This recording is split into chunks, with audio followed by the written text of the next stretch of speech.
Terima kasih Bang Fasli, Pak Emil, Dipo Alam, ada juga Fahmi Idris, Bang Fahmi, Pak Amri Aziz. Saya terus terang jarang sekali nongol di pertemuan dengan label Minang atau Padang, jarang sekali. Bukan apa-apa, hanya karena kesibukan saja. Nah, tetapi ada karakter dasar dari intelektual dan politisi Minang yang bagus sekali dan harus kita perjuangkan nilai-nilai itu. Pak Emil tadi sudah sampaikan salah satu karakter orang Minang itu kuat sekali.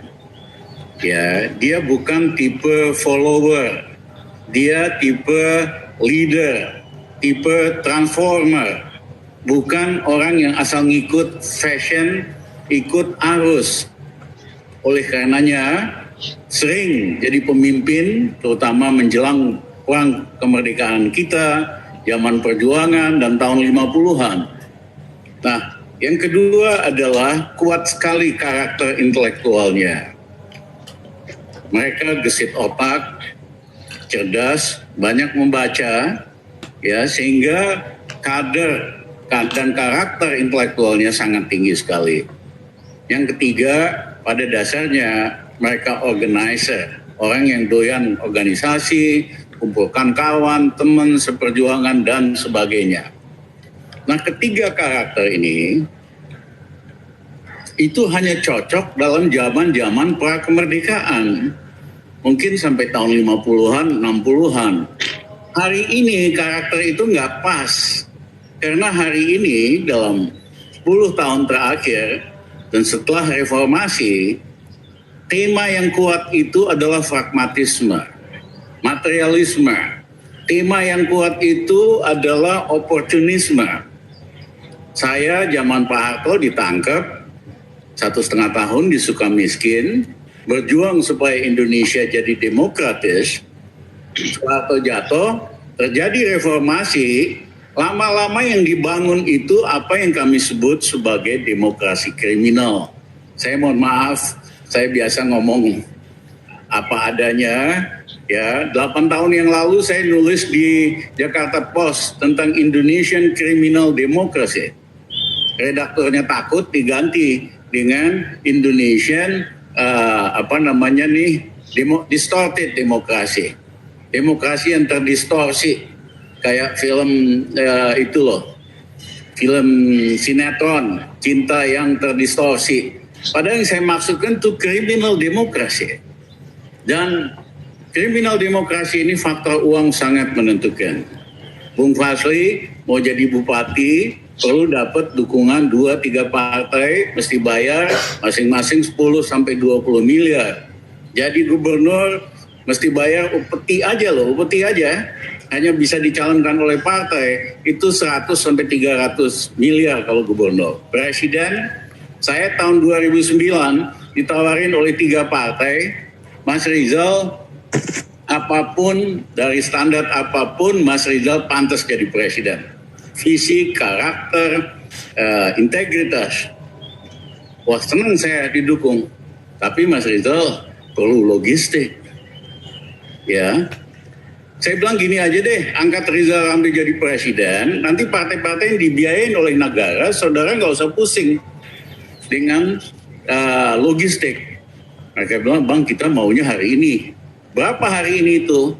Satu partai minta 300 miliar. 3 partai itu 900 miliar. Tahun 2019 tarifnya 1,5 triliun. Inilah yang mengakibatkan akhirnya yang memilih itu cukong-cukong dulu. Ya, baru ditawarkan kepada masyarakat, dibantu PR-nya, dibantu publik opininya, dibantu surveinya. Tapi yang milih ini cukong-cukong dulu. Inilah yang merusak demokrasi Indonesia. Begitu dia jadi pemimpin, dia lupa tujuan untuk memajukan bangsa dan lupa tujuan untuk meningkatkan kemakmuran. Nah, dalam konteks demokrasi super pragmatis dan kriminal ini, mohon maaf, intelektual politisi Minang kurang cocok. Ya, Karena masih ada tata nilai, masih ada intelektualitas, tidak ada idealismenya, tidak pragmatis. Nggak cocok. Jadi lingkungan strategisnya ini nggak sehat. Nah kalau menurut kami ini dulu yang kita ubah, yaitu kita hapuskan threshold dari yang ada sekarang 0% aja. Nah, sebulan yang lalu saya datang ke KPK, ketemu dengan 2 komisariat KPK sama 2 direktur. Saya minta the motherhood of corruption di Indonesia is political corruption. Motherhood dari korupsi yang sesungguhnya di Indonesia adalah korupsi politik. Saya minta KPK, dia bilang, supaya mulai lihat kasus-kasus soal money politik ini. Mereka bilang, Pak Ramli, kita kebetulan aja nih, seminggu yang lalu kita tangkap bupati dari Kalimantan Timur dan istrinya ketua DPRD. Dia udah jadi gubernur, bupati, dia kepengen maju lagi. Dia tariklah sumbangan dari cukong-cukong ini. Total 18 miliar. Tapi in return dia kasih konsesi tambang, hutan, total merugikan negara 2 triliun. Uang sogokan mereka itu hanya 18 miliar, 0,01%. Nah ini terjadi di setiap pemilihan bupati, gubernur dan lain-lain di Indonesia. Terus ditambang kalau di kota izin pembangunan, IMB dan sebagainya. 420 kali 500 miliar, hampir 200 triliun kerugian negara. Ya, nah inilah yang menjelaskan begitu mereka kuasa, mereka nggak urus rakyat, nggak ada hati sama rakyat. Nah menurut saya mari kalau mau dorong politisi Minang, mari kita hancurkan dulu sistem threshold ini jadi 0. Sehingga siapapun bisa jadi bupati dan lain-lain. Politik itu, political party dibiayai negara, biasa itu di Eropa kayak begitu, di Australia, di New Zealand. Sehingga rule of money politik kita hancurkan. Nah barulah tokoh-tokoh dari Minang bisa berjaya karena ada karakter, tinggal jual ide tentang visi, ya, dan lain-lainnya, bukan modal uang atau ada cukongnya. Rata-rata ini ada cukongnya semua nih.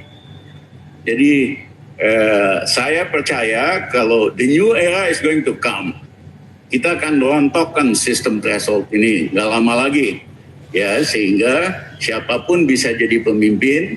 Dan demokrasi yang benar kan itu ada real competition, the best daripada warga negara jadi pemimpin di berbagai level. Nah, money politik menghancurkan competition yang real. Yang terjadi competition di antara cukong atau siapa sebaliknya. Nah, saya minta kawan-kawan yang muda-muda dan senior-senior sini, mari kita ubah demokrasi kriminal ini dengan demokrasi yang amanah dan good governance. Karena kalau enggak, no way Indonesia bisa maju. Apalagi ini belakangan ada nepotisme yang luar biasa sekali.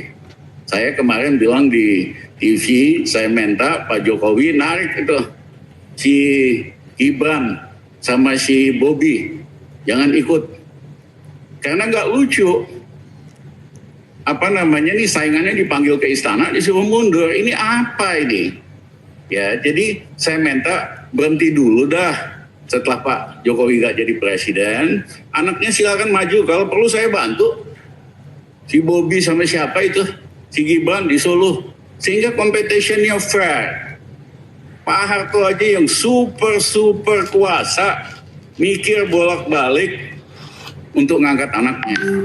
Baru setelah 32 tahun berkuasa, dia angkat tutut jadi Menteri Sosial. Dan saya ingat komentar rakyat kita waktu itu sebel. Itu juga salah satu faktor yang mendorong kejatuhan Pak Harto dari banyak faktor lain. Hasilnya apa?